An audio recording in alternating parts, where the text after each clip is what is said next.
So na ako'y katawanan kay na-experience. This is like probably 4 months pa lang ko diri sa Amerika, no? So that time wala pa ako nag-drive niya. Si Wayne nasa work pa niya. Gusto ko kay giubo ko, so katuod man ko asa ang pharmacy. So nagbaktas ko.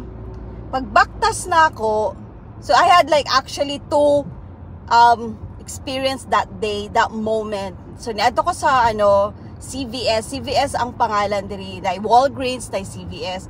So story time lang ni siya, ha. Mga bloopers na ako na ma-experience ako diri sa Amerika ba. So karon, so ato na ko CVS. Kabalo ko pa adto. Pag uli kay na adto naman ko sa oy natingala ko kay nagbaktas lang gud ko. So hindi pa makakabalo mo drive ato. 4 months pa mi yata lagi ko ato diri. Kay gusto ko mo palitog tambal. Sini ato na ko dito. Pag uli na ako, di na ako balo mo uli.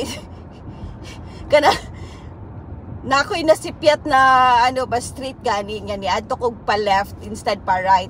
Anyway, so nagpatabang ko dito, na ilalaki dito na siguro ulaw that time, pero syempre gusto ka makauli, so nangutan ako.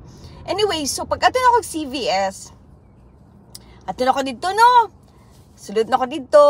So, of course, wala pa ko'y credit card. Wala pa yung mga card ba. So, na ko'y cash. Storya namin dito sa sa CVS. Nga, kadang sa counter. Nga, siyempre, lahi man na itong pronunciation dati sa Amerika, ay sa Pilipinas kaysa dirino. Pag add to na, nangutan ako, na may do you have Robitussin? I said that in a nice way, ha. Do you have Robitussin? Because can you show me where is the aisle for the Robitussin? And then the woman's just like, what? Robitussin for cough, but Tussin? No, it's Robitussin.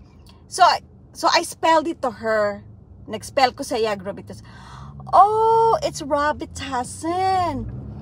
Sa dihang Robitussin, di na siya. So anyway, so the bottom line is, nakapalit ko, pero mo lagi ito, pag uli na ako, nawala ko. So simple lang na siya ang mga experience na ako. Daghan kay kong experience, guys.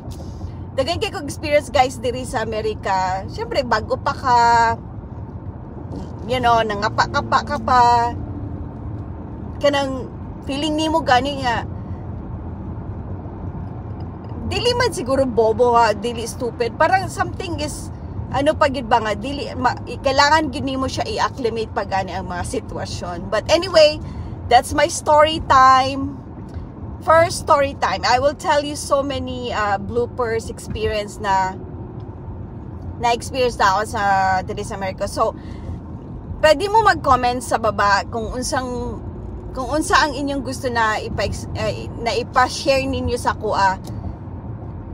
Yeah, just, kanang lang ba, pag-share lang, pag-message lang sa baba, may God, nag-drive ko, pag-message lang sa baba, kung unsay gusto ninyo na i-share na ako. Kay, like I said, daghan kaayo ko og mga bloopers nga na-experience diri sa Amerika. Anyway, nako diri sa work, mag-park na ako, okay, so, next